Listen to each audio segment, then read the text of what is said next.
Right, buddy, this is the press conference reaction. Manchester United versus Tottenham. Amorim spoke to the media ahead of the game. He talked about some interesting things, injuries, selling to buy players, Ange Postecoglou, and much more. I thought it was a very fascinating press conference, and he talked about some interesting things. Now, we started off by talking about Ange Postecoglou. He said he's a huge fan of Postecoglou. He's a good guy, a very good coach. I understand the connection with me and Ange.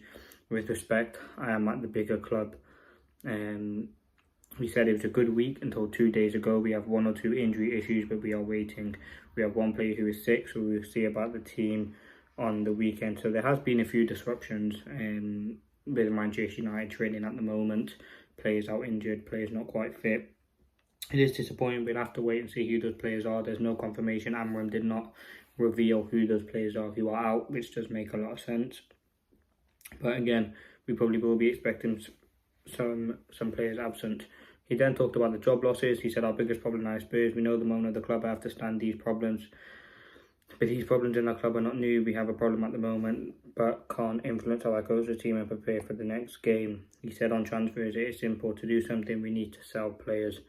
And listen, it just shows how poor of a financial situation Manchester United are currently in. We can't really afford to buy any players, and we need to sell players now. In terms of in the summer, there'll be a lot of exits, there'll be a lot of money saved on wages. You're looking at up to probably 10 exits. You've got Casemiro, Ericsson, Johnny Evans, Lindelof. That's 4. Anthony 5, Rashford 6, Sancho 7. So that's 7 huge ones, and you will get money for them. There's other players we can sell as well, but it is going to be very difficult, and the most important thing is selling players to bring in players, but also selling the enough players, and we need to be able to do this all in one window. Then he was then asked on if Manchester United come in the league by 2028. Obviously, that was a project that was launched by Omar Barada and Co. Mission 21, Project 2028. He said, yes, we talk about that. Our focus is to win the league. We can change things in a few years, but in this moment, we are in a difficult position. We need to work every day and focus on the little steps. Listen, I don't think United can win the league by 2028. It's what, 2-3 years. It's going to take a huge rebuild. Some of these players will have to go. You look at the strengths of the other clubs. It is very difficult, and I think it is and will be a huge amount of pressure on Amorim to win the league this early on into his career at Manchester United. Obviously, that's depending on how Amorim succeeds at United, but ultimately that should be the aim. Looking at realistically what we're on 24-25 now, you've got 25-26, 27-28, 28-29, so max 3 seasons. I don't think Manchester United can do it. You look at where we are now currently and how far we have to go to compete with the teams like Arsenal, Liverpool, City, Newcastle. Look where we are in the league at the moment. This game against Spurs is huge, and just look where we are in the league. We're so far. Obviously things change, but at the moment where we're currently at, I don't see a way in which we can win the league then, but hopefully we can. After that, he then talked about Ange. He said, with respect, I'm at the bigger club with bigger pressure, and I think coaches must follow their principles. He said, Ange wants to play football in the right way, and that's a good thing. We know when we choose this profession, there are a lot of good things where you have to feel the pressure when you don't win. He was then asked on the sell to buy something. He said, you know the rules better than me, so our focus is to win the games, and then we have time to focus on that.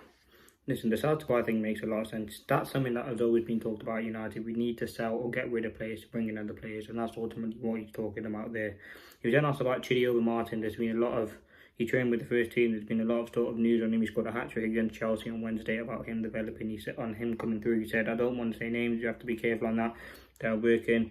We've had some problems this week, and we had some young players in training. He is one of them. Now, he probably won't be part of the first team, but when he was brought in, the aim was for him to be fast-track handed to the first team. So we'll see what happens on that. I think he is a decent player. You've seen what he's done so far. He's got that big build, the quality, the ability.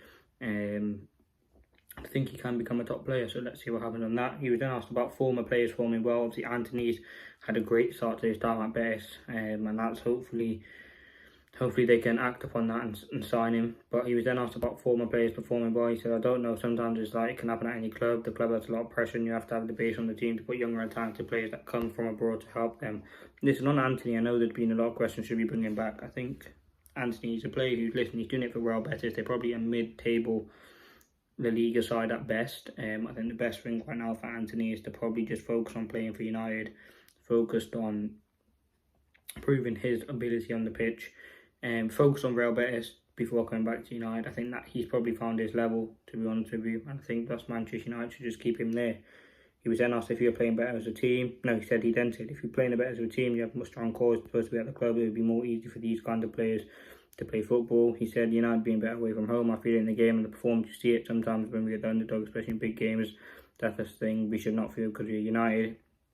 Who's then asked about relegation. Obviously, if United news we will, and other teams around us, when we could end up in 16th. He said, if you see the table, it's impossible to feel comfortable. We just want to win, improve our performance because we are Manchester United and we need to win the next game to improve. There's no comfort in any situation at the club. Listen, we're in a very poor position at the moment in the league. We're 14th or 13th with 2 points behind Spurs.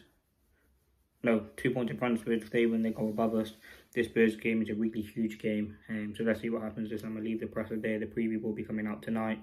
I've got some other interesting videos talking about the striker situation and much more. Don't forget to leave a like, comment, subscribe.